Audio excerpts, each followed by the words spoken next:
തുടർച്ചയായ നാലാം ദിനവും പാകിസ്ഥാന്റെ പ്രകോപനം, മര്യാദയില്ലാത്ത സീമകളില്ലാത്ത പ്രകോപനം തുടരുകയാണ്. ഏറ്റവും കൂടുതൽ അതിർത്തിയിലെ സേനാ വിന്യാസമാണ് നേരത്തെ കേണൽ സോഫിയ ഖുറൈഷിയും വിംഗ് കമാൻഡർ വ്യോമിക സിംഗും ഒക്കെ ചേർന്ന് നടത്തിയ വാർത്താ സമ്മേളനത്തിൽ ഇന്നത്തെ ഏറ്റവും പ്രധാനപ്പെട്ട പോയിന്റ് അതിർത്തിയിൽ അവർ പറഞ്ഞ പാകിസ്ഥാന്റെ സേനാ നീക്കത്തെക്കുറിച്ചുള്ളതാണ്. ആ സേനാ നീക്കം എന്ന് പറയുന്നത് എസ്കലേറ്ററിയാണ്. എസ്കലേറ്ററി അങ്ങേയറ്റ പ്രകോപനം ഉണ്ടാക്കുന്നതാണ്. അത് ഒരു മുന്നറിയിപ്പ് എന്ന നിലയ്ക്ക് തന്നെയാണ് വാർത്താ സമ്മേളനത്തിൽ അവർ പറഞ്ഞു വെച്ചത്. അപ്പോൾ അത് ഏത് രീതിയിലാണ് അതിനെ മറികടക്കുക തുടങ്ങിയ ചർച്ചകൾ ആലോചിക്കാനുള്ള ഉന്നതലോ ഇപ്പോഴുണ്ട്.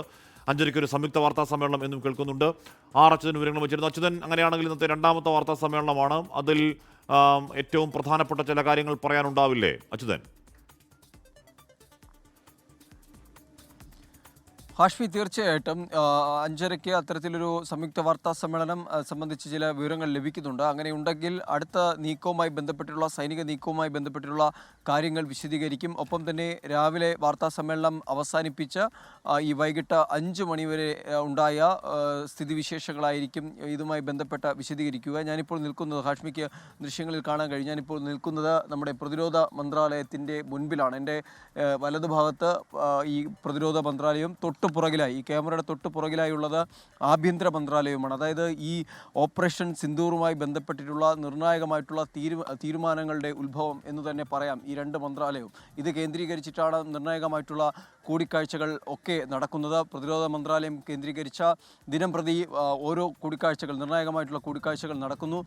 ഈ പ്രതിരോധ മന്ത്രി രാജ്നാഥ് സിംഗിനെ 3 സേനാ മേധാവിമാരും കണ്ടിരുന്നു. അതിനുശേഷം പ്രധാനമന്ത്രിയുമായി കൂടിക്കാഴ്ച നടത്തുകയും ചെയ്തു. കൃത്യമായ രീതിയിൽ വിശദീകരിച്ചുകൊണ്ട് പ്രധാനമന്ത്രിയോട് കാര്യങ്ങൾ സേന മേധാവിമാർ തന്നെ നേരിട്ട് വിശദീകരിച്ചുകൊണ്ടാണ് ഇതുമായി ബന്ധപ്പെട്ടുള്ള നടപടികൾ പുരോഗമിക്കുന്നത്. സംയുക്ത സൈനിക മേധാവിയും നിലവിലുള്ള കൂടിക്കാഴ്ചകളിൽ പങ്കെടുക്കുന്നുണ്ട്. കഴിഞ്ഞ 3 ദിവസമായി തന്നെ ദിനം പ്രതി അത്തരം കൂടിക്കാഴ്ചകൾ ഡൽഹി കേന്ദ്രീകരിച്ച് നടക്കുന്നുണ്ട് എന്നതാണ്. കാരണം പാകിസ്ഥാൻ്റെ പ്രകോപനം അത് അതിരുവിടുന്നുണ്ട്.